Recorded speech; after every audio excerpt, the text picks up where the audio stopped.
Selamat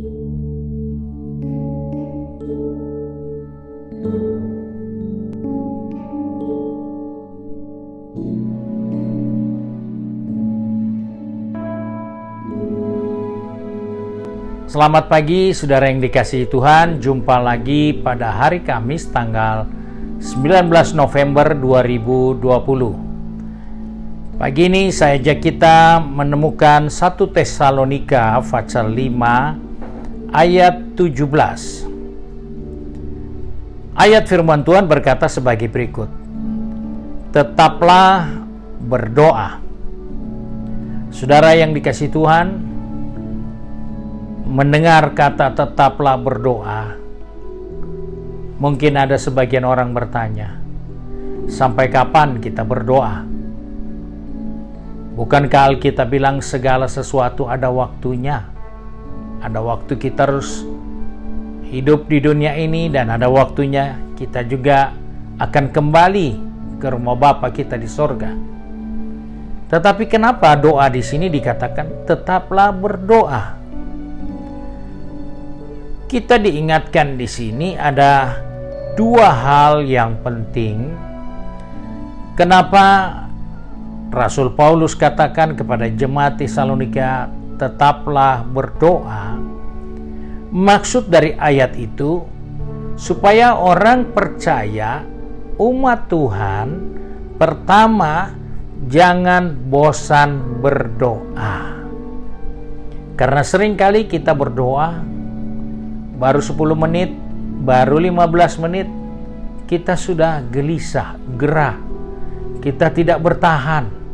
1 jam berdoa lebih marah, lebih tidak konsentrasi, lebih parah. Itulah kenyataan bahwa seringkali kita jemu, bosan untuk berdoa. Nah, ayat itu menekankan supaya kita tidak jemu, tidak bosan untuk berdoa. Yang kedua, berdoa seperti yang diingatkan firman Allah, yaitu supaya kita rajin berdoa. Tekun, bersungguh-sungguh berdoa. Untuk apa kalau kita disuruh tetaplah berdoa, baru semua doa yang kita panjatkan hanya asal-asalan, hanya sekedar, hanya supaya dilihat kita berdoa. Untuk apa kita buang waktu yang cukup banyak, sedikit-sedikit kelihatan berdoa, tapi tidak maksimal, tidak sungguh-sungguh di dalam berdoa. Yang rugi, ya bukan Tuhan. Yang rugi adalah kita. Karena kita tidak bersungguh-sungguh di dalam berdoa. Sebab itu, banyak orang Kristen gagal dalam menerjemahkan tetaplah berdoa. Mereka bosan mau berdoa, karena mereka tidak bersungguh-sungguh dalam hal berdoa. Kenapa saudara tidak bosan cari duit? Karena saudara serius cari duit. Saudara tidak pernah rasa bosan. Hari ini sudah dapat, besok kita cari lagi. Biar sudah dapat kemarin, kita cari lagi. Kenapa? Karena kita sungguh-sungguh berbisnis. Kita sungguh-sungguh mencari yang kita butuhkan. Nah, demikianlah sikap kita terhadap berdoa. Jadi jangan biasakan diri hanya berdoa seperti yang sudah biasa-biasa, sehingga doa itu menjemukan, membosankan. Doa itu tidak dengan sungguh-sungguh, asal kelihatan berdoa. Ada yang berdoa sambil ngantuk, berdoa sambil ketiduran. Terus apa rohaninya? Tidak ada manfaatnya. Karena memang dia berdoa dengan keadaan yang tidak sungguh-sungguh. Nah, apa pentingnya kita bersungguh-sungguh dalam hal berdoa? Berdoa dengan sungguh-sungguh adalah berdoa dengan mengendalikan hati dan pikiran kita kepada Tuhan. Orang yang berdoa bersungguh-sungguh adalah orang yang mengendalikan pikirannya dan hatinya kepada Tuhan. Sebab itu, Yesus menawarkan, minta apa saja. Kalau hatimu sungguh-sungguh kepada Tuhan, pikiran kita sungguh-sungguh kepada Tuhan, maka permintaan kita pasti yang terbaik, pasti yang benar, pasti yang mulia. Tapi ketika pikiran kita, hati kita tidak fokus kepada Tuhan, maka permintaan kita sembarangan. Salomo pernah berkata dalam Amsal 19 ayat 21, banyak rancangan di hati manusia, tetapi keputusan Tuhanlah yang terlaksana. Jadi kita berdoa berarti kita mendekatkan diri dengan Tuhan. Kita mengendalikan pikiran kita kepada Tuhan. Kita mengendalikan hati kita untuk Tuhan. Sehingga ketika Tuhan putuskan, maka keputusan itu adalah jawaban atas doa kita. Salomo pun berkata dalam Amsal 16 ayat 9, hati manusia memikir-mikirkan jalannya, tapi Tuhanlah yang menentukan arah langkahnya. Jadi jelas, manusia itu memikirkan jalan-jalannya. Tetapi jalan yang kita pikir belum tentu kita bisa tempuh. Belum tentu bisa kita capai. Tapi Salomo katakan Tuhanlah yang menentukan arahnya. Jadi pentingnya kita berdoa karena kita mengendalikan hati kita dan pikiran kita kepada Tuhan. Hal berikut, mengapa kita perlu berdoa?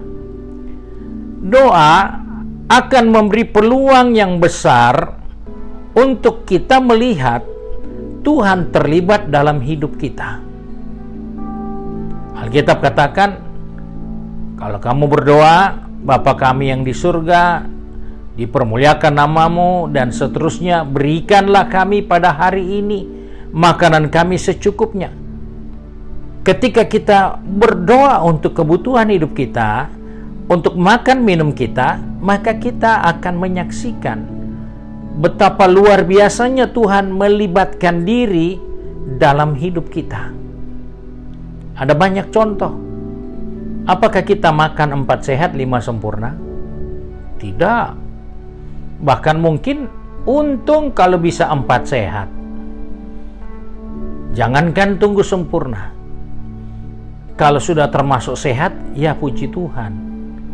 Tapi seringkali kita makan yang tidak sehat. Tapi kenapa kita tidak mengalami bencana dengan makan yang tidak sehat? Tuhan masih berkemurahan. Karena kita berdoa, kita mohon Tuhan melibatkan diri dalam setiap berkat, baik yang kita akan makan, yang kita akan pakai, yang kita akan gunakan, dan kita menyaksikan Tuhan terlibat di dalam hidup kita. Itulah yang diingatkan kepada kita. Sebab itu Yesus pernah berkata dalam Matius 11 ayat 28, marilah kepadaku semua orang yang letih lesu dan berbeban berat, aku akan memberikan kelegaan.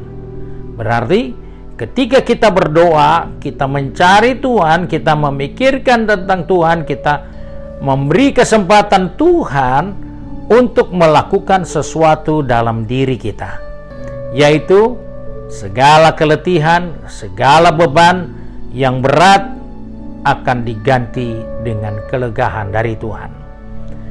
Yakobus pun berkata dalam Yakobus 5 ayat 13, kalau ada seorang di antara kamu yang menderita, baiklah ia berdoa.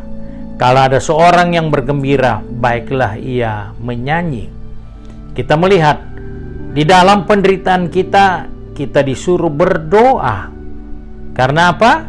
Karena kita ingin libatkan Tuhan di dalam masalah kita, supaya Tuhan yang berikan jalan keluar di dalam masalah kita. Ketika murid-murid sudah tidak dapat mendayung lagi perahunya karena badai, karena angin yang kencang, Yesus berjalan di atas air menjumpai mereka. Dan mereka berkata, Tuhan tuh, kenapa Yesus harus datang kepada mereka? Karena disitulah kita menemukan, di dalam penderitaan kita, kita perlu berdoa. Murid-murid tidak sempat berdoa. Tapi karena begitu takutnya, Yesus tidak biarkan mereka. Yesus datang menghampiri mereka untuk menolong mereka supaya mereka tidak tinggal di dalam penderitaan yang berlama-lamaan. Itu adalah gambaran di mana betapa pentingnya kita berdoa. Dan yang terakhir, berdoa membuat kita memahami betapa besar kasih Allah kepada kita.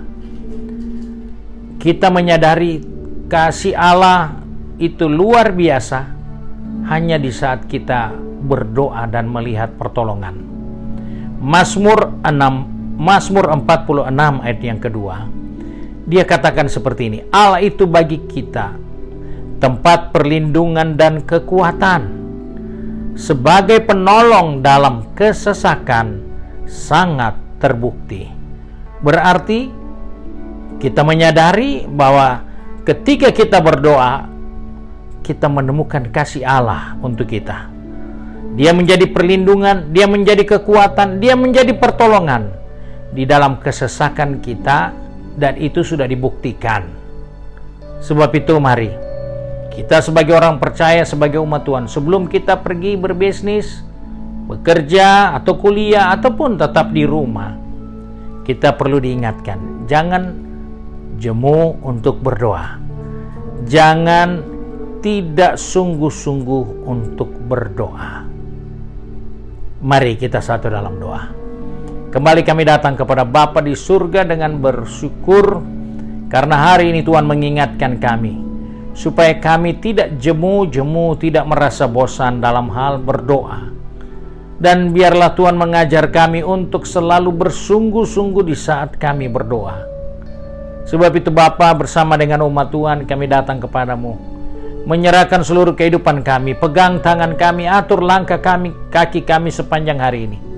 Baik yang pergi bekerja, berbisnis, studi atau berkuliah, dan juga yang tinggal di rumah. Tuhan tolong kami, supaya dimanapun saja kami berada, di saat kami menemukan waktu yang baik kami bisa berdoa. Sebagai wujud di mana kami tidak jemu-jemu, tidak bosan untuk berdoa mencari Tuhan, dan untuk menunjukkan kepada kami supaya kami bersungguh-sungguh di dalam kami berdoa kepadamu.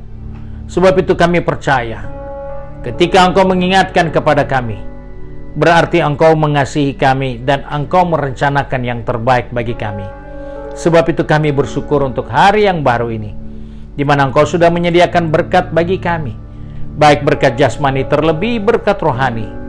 Dan biarlah sepanjang hari ini Bapa di surga dipermuliakan melalui kehidupan ini. Terima kasih Bapa. Kami mulaikan hari yang baru di dalam nama Tuhan Yesus Kristus, Juru Selamat kami, majikan kami yang baik dan setia. Haleluya. Amin. Puji Tuhan, saudara yang dikasihi Tuhan Yesus Kristus, hari ini, hari Kamis, dengan segala kegiatan kesibukan saudara, jangan lupa saudara dapat subscribe dan membagi-bagikan renungan harian ini kepada saudara-saudara yang lain, agar mereka juga dapat menikmati berkat-berkat Tuhan dan semua kegiatan yang dilaksanakan di GPDI Bethesda Makassar. Tuhan Yesus memberkati.